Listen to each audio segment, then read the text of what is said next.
네, 이런 박원순 서울시장의 강북 우선 투자 계획이 서울 집값에 어느 정도 영향을 미칠지 취재 기자가 조금 더 자세히 분석해 보겠습니다. 최소호 기자가 나와 있습니다. 최 기자.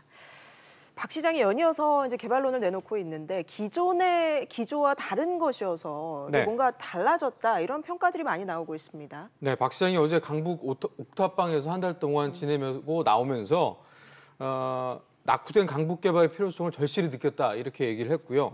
또 본인의 정책이 총천연색이다라고 얘기하면서 이 정책의 다양성을 강조하기도 했는데 이런 박 시장의 설명과는 달리 별개로 이 정치적인 행보로 해석하는 시각이 지배적입니다.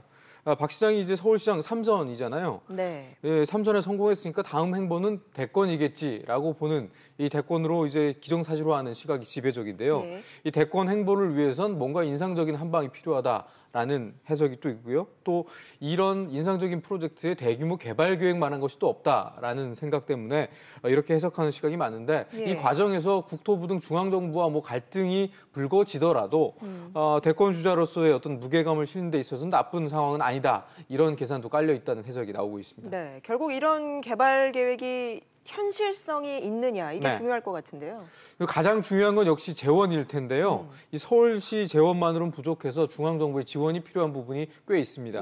박 시장이 어제 이제 발표한 강북 투자 계획 중에서 가장 눈에 띄는 것이 이제 4개의 경전철을 건설하겠다라는 내용인데 서울시에서 추산한 관련 예산이 2조 8천억 원이거든요. 그래서 서울시에서 2조 원을 투입하겠다고 했는데 3분의 1에 달하는 이 8천억 원은 결국 중앙정부의 지원이 필요한 부분이거든요. 결국 국토부와 협의가 안 되면 실현 가능성도 낮다라고 볼 수가 있는데 김현미 국토부 장관이 앞서 박 시장이 밝혔던 여의도와 용산 개발에 제동을 걸면서 이 중앙정부와 협의 없이는 불가능하다라고 못을 박았는데 이 경전철도 비슷한 상황이 될 수 있다는 얘기입니다. 예, 지금 강남에 있는 서울시 산하 공기관들을 강북으로 옮긴다고 해서 또 이게 호재가 될까 이런 관심이 좀 높아지는 것 같습니다. 별로 호재가 될 것 같지 않습니다. 그렇습니까? 서울시 공기관 몇 개가 뭐 강북으로 옮긴다고 해서 뭐 강북에 큰 도움이 될 것 같지는 않은데 다만 이 공기관을 옮기게 되면 기존에 강남에 있던 이 공기관 부지를 팔고 강북에 새로운 대체 부지를 확보해야 되는데 이 땅값 차이가 강남북 이 차이가 있으니까 이 과정에서 일부 재정이 확보되는 측면은 있을 텐데 이 공기관 이전 자체가 호재가 되지는 않을 것 같습니다.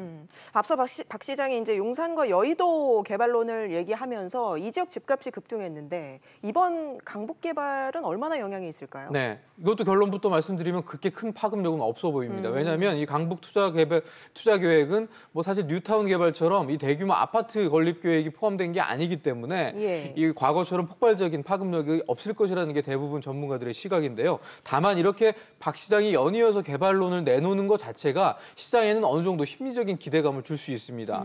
이 국토부가 이 박 시장의 통개발론 이후에 여의도와 용산 제동을 걸었잖아요. 그럼에도 불구하고 아직까지 해당 지역 집값은 들썩이고 있는 상황이고 그 들썩임이 사실 다른 서울 집값으로도 어느 정도 영향을 끼치고 있다는 분석이기 때문에 이 부분이 심리적으로 얼마나 시장에 영향을 미칠까 사실 변수인데요.